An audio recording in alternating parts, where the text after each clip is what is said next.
You're listening to Productivity Straight Talk with your host, Amber De La Garza. She is passionate, direct, and sometimes a little sarcastic, but always gives you what you need to succeed in business. Now, here's your host, Amber De La Garza, the Productivity Specialist. Welcome, and thank you for listening to Productivity Straight Talk. Today is episode 38, Strategies to Activate Your Productivity Daily with Rachel Wenman. If you are an entrepreneur who wants to take consistent, massive, focused action in your business and life, then you're in the right place, and I'm so glad you've joined me. I'm really excited about this episode because you're going to meet our guest, Rachel. Rachel is a plant-powered superhero, corporate athlete, business developer, strategic planner, community organizer. Rachel is a proud native of Las Vegas, a social entrepreneur, an activator who believes she can change the world. She thrives on ideas, innovation, and humanity. She has received many accolades and notoriety over the past 15 years for her experience in business development, philanthropy, community organizing, marketing, and relationship building. Her work ethic and professional reputation are key attributes to her success. She has been involved in developing brands and companies in industries such as restaurants, hotels, casinos, real estate, philanthropy, and technology. She is currently on a very focused mission to change the way the world is fed, holding the position as founder and serving as vice president of Urban Seed, Inc., a company reinventing and revolutionizing the way we grow food and provide it. When listening in on my conversation with Rachel, you will discover ways to activate your productivity for positive results in your business, Rachel's 4-inbox method of processing emails that enables prioritization, a great way to make music work for you and refocus your mind, how to promote sustained energy and enthusiasm throughout the day, and so much more. So let's dive right in and meet Rachel. Hello, Rachel, and welcome to Productivity Straight Talk. How are you doing today? I'm doing great. How are you doing? I am doing awesome. I am so happy that you said yes to me. I requested you to come on this show because I heard you present at a women's conference that we both attended about a month and a half ago by the time we recorded this. And it was about productivity. You were running a workshop and I was so excited to go listen because I love hearing other people's perspectives. And I was just blown away. And I remember when we were done, I was like, will you please be on my podcast? So that is how you got here today. So thank you for being so gracious with your time. Thank you so much for having me. It was awesome to connect with you out there and really excited to talk productivity with you here. I also love it a ton. Yes. And anytime I can geek out about productivity with somebody, and honestly, it's kind of why I started the podcast in a way. I am helping so many other people with productivity and they get to listen in on our conversation. But this is just as much for me as it is for them because I often learn a lot and I take nuggets away or things that make me go, oh, that was a good point. And that's what I did in your workshop. And so that's why I want people to hear, your ideas and stuff about productivity. But before we get into that topic that I'm sure we're both eagerly waiting to get into, I also love entrepreneurship. And I think you do too, because we did have a conversation and I would love for our listeners to hear about you, your company, and what are you up to? I think you're making big changes in the world. So why don't you share that with us? All right. Well, you did nail it right on the head. Definitely going for big changes in the world. I grew up an entrepreneur, but the most recent love of my life in the business world is an organization and vision called Urban Seed, Inc. And we are reinventing and revolutionizing not just the way we grow food, but the way that we provide it from produce to packaging, starting here in Las Vegas and moving across the world. Okay, so you have to share the story that you shared with me about the location and the meaning of that location of where you planted your offices. I want to say planted your seeds, but you did that too. Where did you set up your place here in Las Vegas? So what's really unique about us growing food in the middle of Las Vegas, well, one, there's no food growing in Las Vegas, but we will be growing food 1 mile away from the Las Vegas Strip. So our first farm, which is one of a kind, will be showcasing itself, right off a street that sees over 42 million visitors a year. Yes. And I think that is so interesting that not only are you going to change the way the world sees or thinks about growing food, but wow, what a place to do it. Las Vegas and 1 block off of the Strip. Nobody's expecting that. And yet there's so much room for growth here just in our market. And I know you plan on expanding in other places, but can you give us some insight? So someone's listening and I've seen pictures and I kind of know a little bit more. So can you go a little bit deeper into what is going to be so different about the way that you're growing food? So a few different things. One, we have proprietary systems and technology that our team of engineers have built over a 10-year period. It allows us, these systems allow us to grow a mass amount of fruit and vegetables per square foot, doing it in a very sustainable fashion, meaning that we're going to use very minimal resources, land and water. It allows us now to grow products really close to consumers. So now our hospitality communities, our local communities, Las Vegas is very privy to food deserts. It allows us now the opportunity to grow food locally, which will be the first time that the city of Las Vegas really gets to see that consistently. That's amazing. So why don't you share with us, what does a typical day look like for you in your role with this company? Man, so I wear many hats in my role in this organization. So a typical day, I try to block off my weeks and days, sometimes broken down by department or project right now because we're a very quickly growing company and there's a lot of moving pieces and a lot of shifts and a lot of different things like that. But a typical day with me is one, we're a young company, so a lot of fundraising and funding our vision as we have been building it out prior to our revenue and meeting with our teams, working with our different departments as they're starting to build themselves out, working with different team members, and doing a lot of different presentations, educating the city of Las Vegas and other surrounding communities about the future of farming and the future of food. I love it. So really you're getting the word out there to get people behind this movement that you're creating by shaking it up, but you have to get people to know about it. So you're doing a lot of education and hopefully getting people to back you in this venture that you're going on, correct? Definitely. It allows us a lot of opportunity for new partnerships and working a lot with other local businesses and community organizations. So I get to connect with a lot of people. That's the majority of my days is connecting with people in all different ways, from fundraising to presentations to partnerships, and of course, growing food. So I think that many of our listeners can resonate with the fact that you said you're wearing many, many hats, that you're in a startup. I think that challenge is very common for a lot of people. And then something that you said that some people may have skipped over and I want to pull out is that you are planning your weeks and days based off of projects and I think you said themes. Is that correct? Yeah. We have a foundation and then we have a for-profit business. So sometimes my days are kind of broken up into very focused sets of time to make sure I can really allow the hyper focus that's needed for all the different projects, all the different organizations that we're building.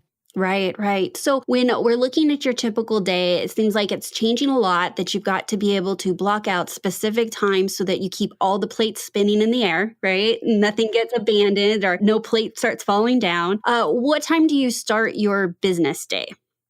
I start my business day in between 7 and 9, ideally. Sometimes if there's a larger project, it could start as early as 4:30 or 5, but that's based off preference. I really enjoy my brain power in the morning. Yes. Okay, I think we're going to go into more about that. And then do you have a specific time you end your day, or are you still pretty fluid with that as your business is getting up and going? Very fluid on the ending. Okay, excellent. So, Rachel, why don't you share with us some of your biggest productivity challenges that you've overcome over the years of being an entrepreneur? Man, I would say productivity challenges, the top two would be time management and saying no, kind of boundary setting as it pertains to the time. Okay, okay.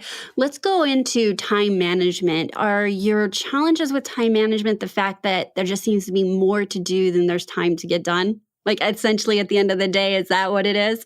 Yeah, I think I'm just like a yes type of a person and I want to do everything. So it's like fear of missing out in the business world. I think it's kind of managing that enthusiasm towards things. Yes, I got that from you that you're really passionate about a lot of things. So, with the fact that you don't like saying no to a lot of things, or that has been a challenge in the past, how have you worked on improving these two areas to get better? Like, I don't think that anybody is perfect in anything. Like, I'm certainly not perfect to saying no to everything I should be saying no to, or perfect block schedule every week and I executed on it just as planned. But what have you done to improve both your time management and saying yes to the right things and no to the things that are not in alignment with your goals?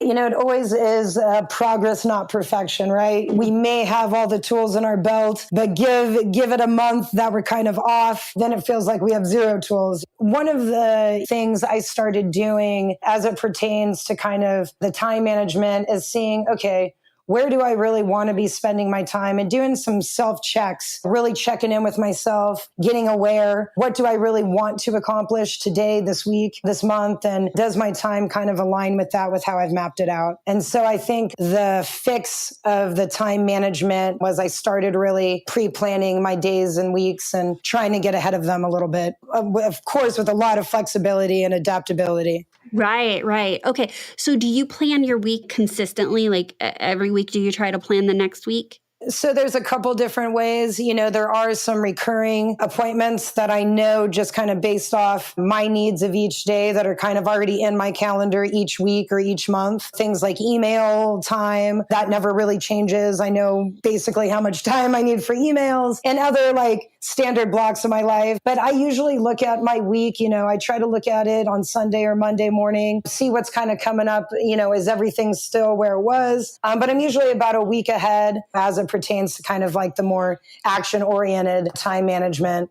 Right, right. Okay, so let's just look at the thing that you said about you scheduling your email. That may be an aha for a lot of listeners. So you block out specific time to check or process your email on a daily basis. How many times a day do you do that?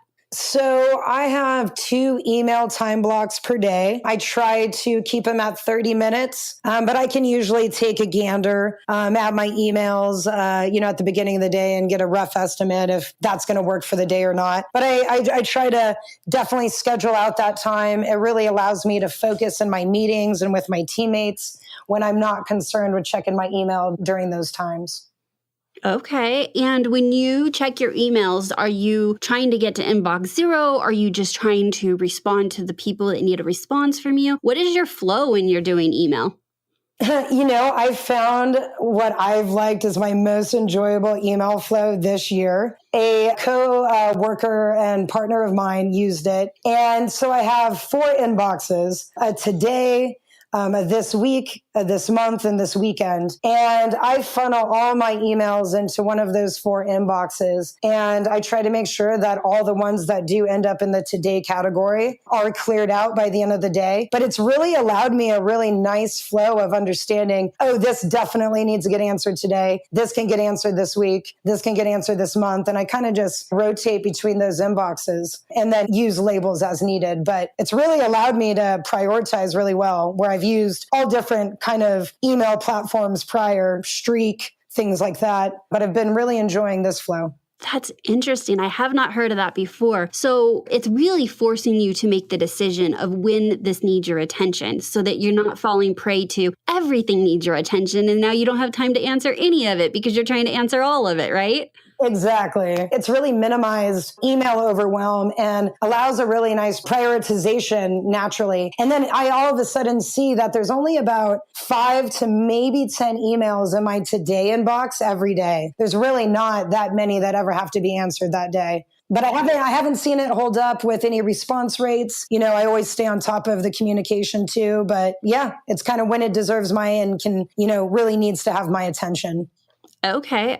I really like that. Now, when I heard you doing your workshop, which was called Life Flows, and what I got out of that workshop was that you were very purposeful with the way you spent your time. And that you didn't let time just kind of fly by. You didn't let your days and weeks go to waste, that you're really up to something. And that you wanted to make sure that your calendar and your time reflected what it is that you wanted to accomplish in life. And I thought that was very inspiring and that a lot of people needed to hear that. I would love for you to share with me, what is your morning ritual or routine that you do that gets you ready for such a long day of wearing so many hats, so many responsibilities, and kind of keeps everything going? Yeah, I love my morning routine, and I've been slowly cultivating it over time.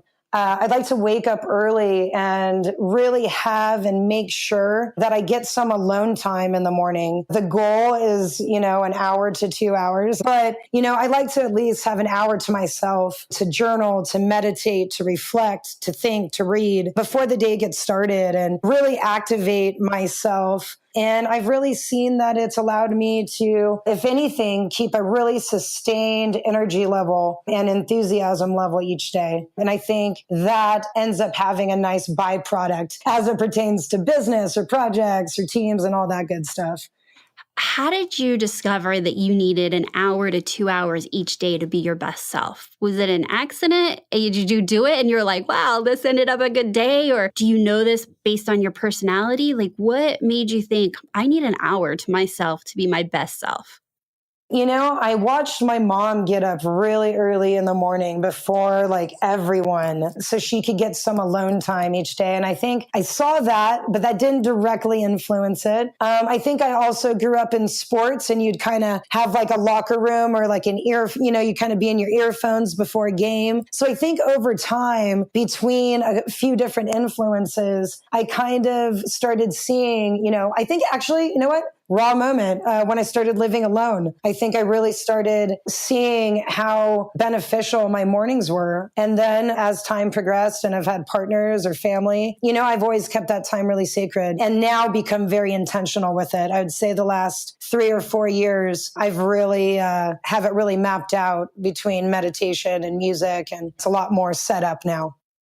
So I remember you saying that your partner started waking up earlier and you're like, no, I still need my alone time. And I was laughing because I don't think that I really voiced that, but I need my alone time. I wake up between an hour and a half and 2 hours before my house gets up too. And it's my time. I really need that time before I'm ready for the world, I guess. And I do various things as well in my morning routine. And when I don't get that, I feel like my whole day is off. Mine started actually after I had my son, realizing I needed quiet time where I was not mommy, and that I could invest in myself. And early in my business, I actually utilized that time to invest in my business too, because I wanted to be present when he was younger and I didn't have stable daycare. And so I would wake up hours before he would wake up just so I could get some work done and quiet time. So I'm not really a morning person. And what I mean by that is I wake up early, but I am not social. So mine came more out of a necessity between the two of those,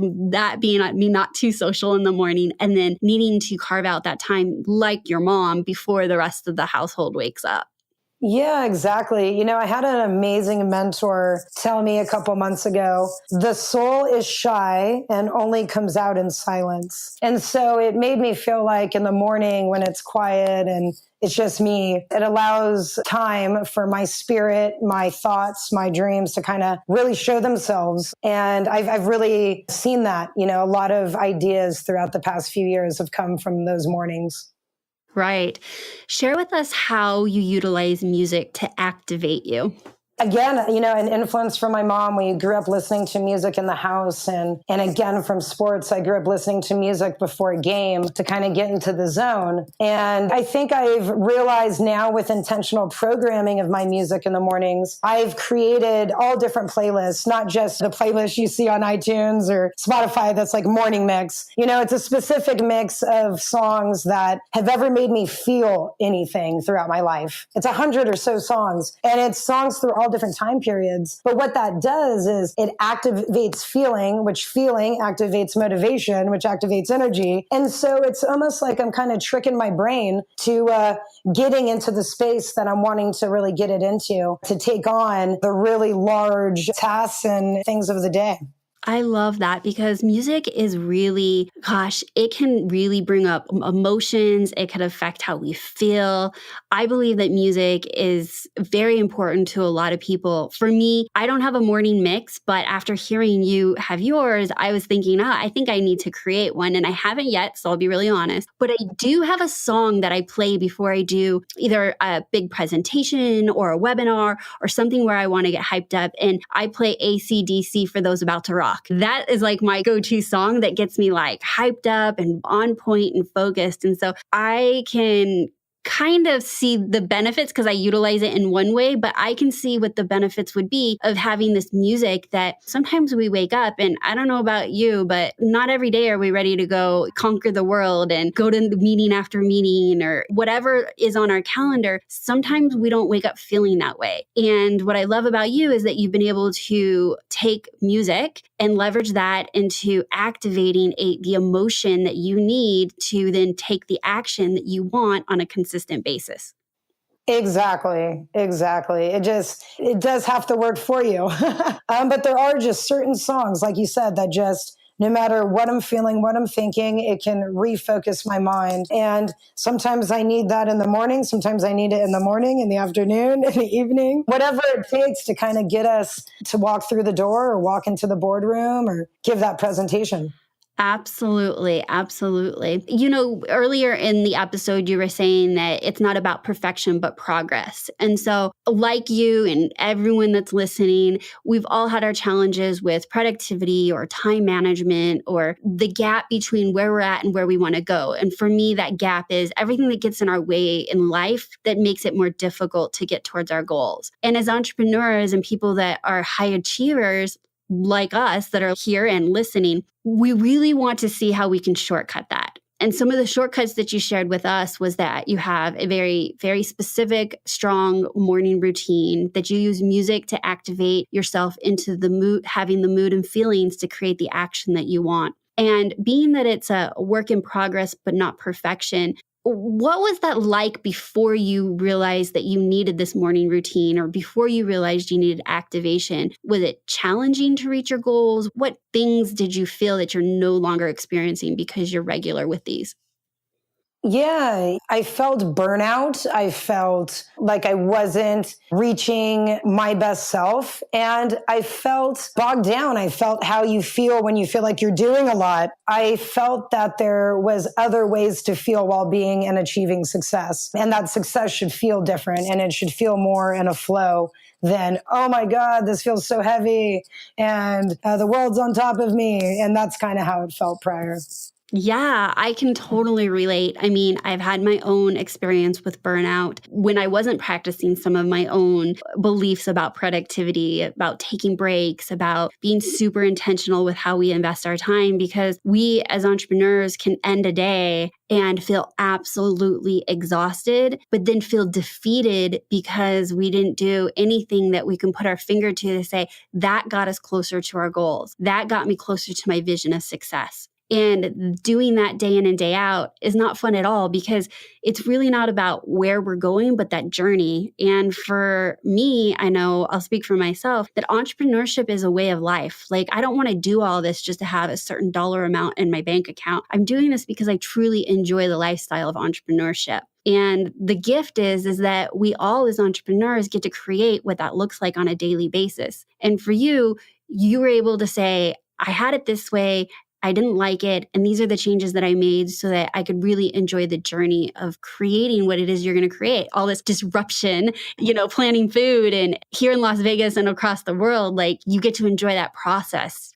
Yeah, definitely. I mean, yeah, you said it perfectly right. I mean, we can all fill in the blank of what it is that we're trying to create. I'm creating a business where I help entrepreneurs with productivity, whether that be speaking or training or coaching. You're trying to invent something that's never been invented to disrupt an industry that needs disruption. And then someone that's listening is like, I want to do X, Y, and Z. Like that X, Y, and Z for everybody that's listening is what gets us up in the morning. And I believe that with good productivity and routines such as what you shared with us are going to be the things that get us to that X, Y, and Z quicker, faster, and enjoy that journey. So before we end, why don't you share with us a little bit about the benefits that you've received either in your business or personal life by improving your productivity?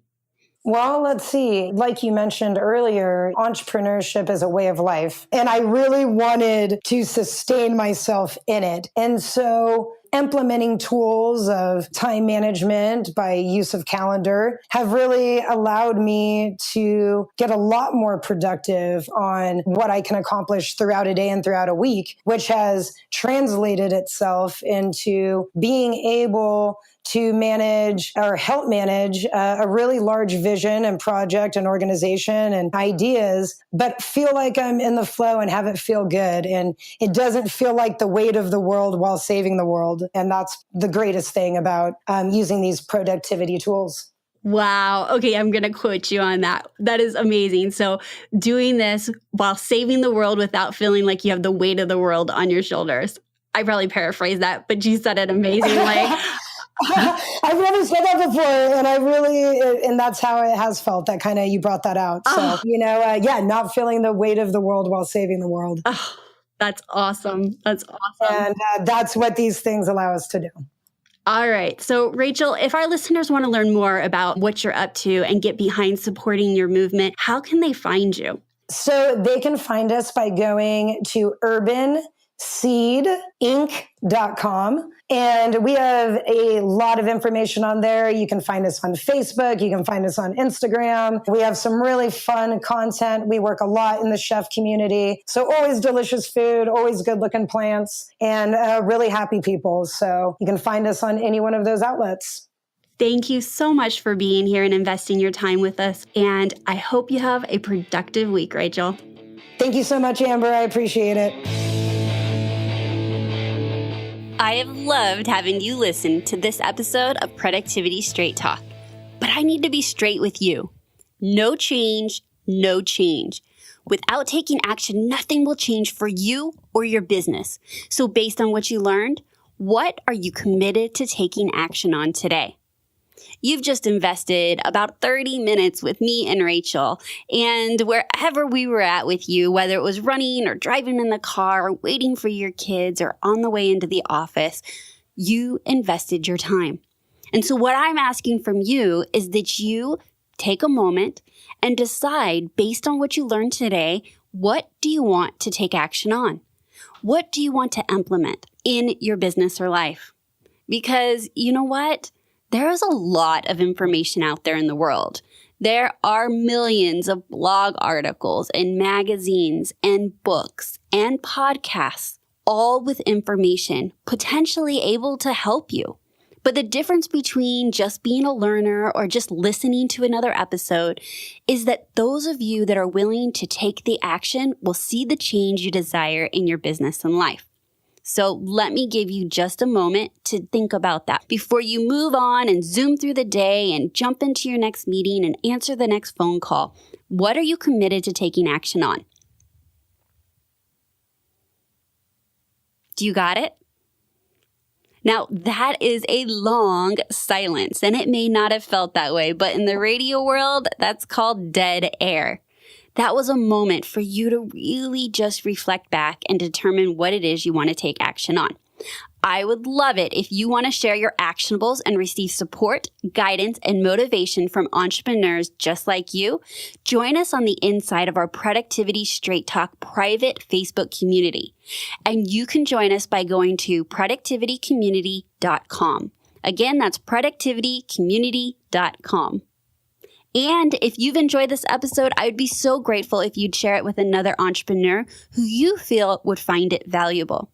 The growth of this show and the podcast and being able to really make a change for the way that entrepreneurs live their lives and take the action in their business is through word of mouth. That's really how I even grew my coaching business. Was the first few years was total word of mouth from people I know and those that I worked with. And I think that this is the way that this podcast is going to grow too. So if you know somebody not listening to Productivity Straight Talk, send them over a link, give them your favorite episode, and ask them to take a listen. Now, as if that wasn't enough for you guys today, I want to let you in on a little freebie that is the biggest freebie that I have ever provided. I am offering 30 minutes of a success breakthrough session with me. That's right, with me. You get on my calendar, we'll meet for about 30 minutes, and I'm going to show you with tailored strategies based on your challenges how to reclaim 5 hours per week.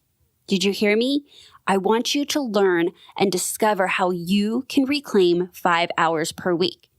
If I was able to wave a magic wand and magically give you 5 extra hours a week, what would you do with it? Honestly, what would you do with it?